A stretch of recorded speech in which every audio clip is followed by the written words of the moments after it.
নমস্কার বন্ধুরা, আশা করি আপনারা সকলেই ভালো আছেন।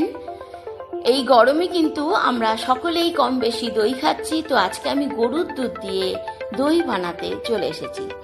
তো বাজার থেকে নিয়ে এসেছি একটা আমুল দুধের দইয়ের প্যাকেট। সেই আমুল দুধের দইয়ের ছাট নিয়ে কিন্তু গরুর দুধ দিয়ে দই বানাবো। তার জন্য দুধটাকে আমি গ্যাসে ভালো করে প্রথমে গরম করে নিলাম এবং টেবিলে দিয়ে দিয়েছি এবং ফ্যানের তলায় ছেড়ে দিয়েছি পুরো রীতিমতো ঠান্ডা হয়ে যাওয়ার জন্য।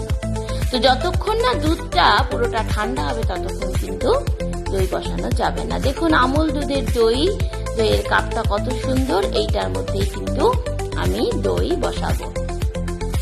এর জন্য আমি আরো একটা ছোট পাত্রে যতটুকু দুধ নিয়ে দই বসাবো সেই পাত্রে দুধটা ঢেলে নিয়ে চামচি দিয়ে ভালো করে ঘুরিয়ে নিয়ে ঠান্ডা করে নিলাম।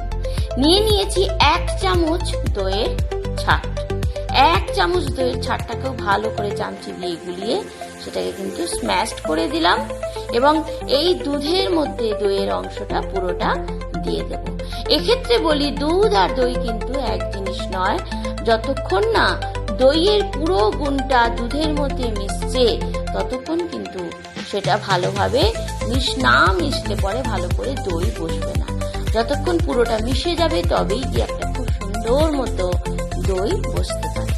তো এই জন্য ভালো করে মেশানোর জন্য আমি প্রায় 5 মিনিট ধরে চামচি দিয়ে ভালো করে কিন্তু এটাকে নাড়িয়ে নিয়েছি। তো এইভাবে নাড়ানোর পর যে কাপে আমি দইটা বসাবো সেই কাপে আমি দিয়ে দিলাম।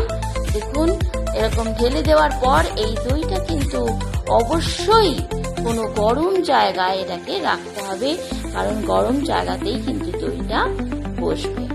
তো এই কারণে আমি আমার রান্নাঘরে কিন্তু দইটাকে বসানোর জন্য নিয়ে চলে গেলাম এবং এটার উপরে যদি আপনারা একটা কাপড় ঢাকা দিয়ে তারপরে বাটিটা চাপা দেন সেটা কিন্তু আরো ভালো।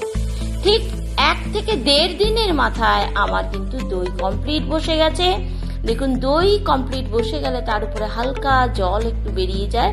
সেই জলটা ফেলে দিয়ে এই দইটাকে আমি এবার সেই দিনই ফ্রিজে রেখে দিলাম। ফ্রিজে রাখার জাস্ট তার পরের দিনই কিন্তু আমি এই দইটাকে বার করে নিলাম। একদম ঠান্ডা ঠান্ডা কুল দই আমার তৈরি হয়ে গেছে। একদম বাজারের দইকে কিন্তু হার মানিয়ে দেয়।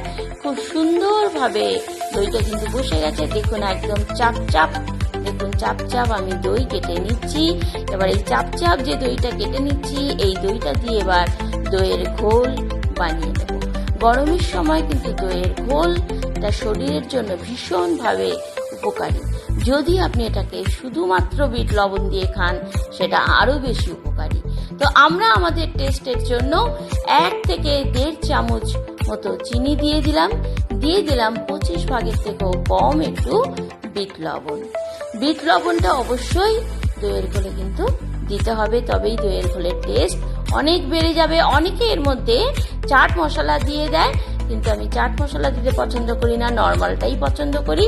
তাই এই কারণে এইভাবে ভালো করে মিশিয়ে নিয়ে কিন্তু ঠান্ডা আপনারা ফ্রিজের জল দিয়ে দিতে পারেন বরফ কুচি। খুব সুন্দরভাবে দইয়ের ঘোল এইভাবে তৈরি করে নিন। বেশি পরিমাণে দই থাকলে সেটা মিক্সি মেশিনে ঘুরিয়ে নিয়েও কিন্তু আপনারা দইয়ের ঘোল তৈরি করে নিতে পারেন। তো ভালো করে তৈরি হয়ে গেল কিন্তু আমার ঘুরিয়ে নেওয়া হয়ে গেছে। তৈরি হয়ে গেল কিন্তু আমার দইয়ের ঘোল। দেখুন, এইভাবে দইয়ের ঘোল বানিয়ে খান।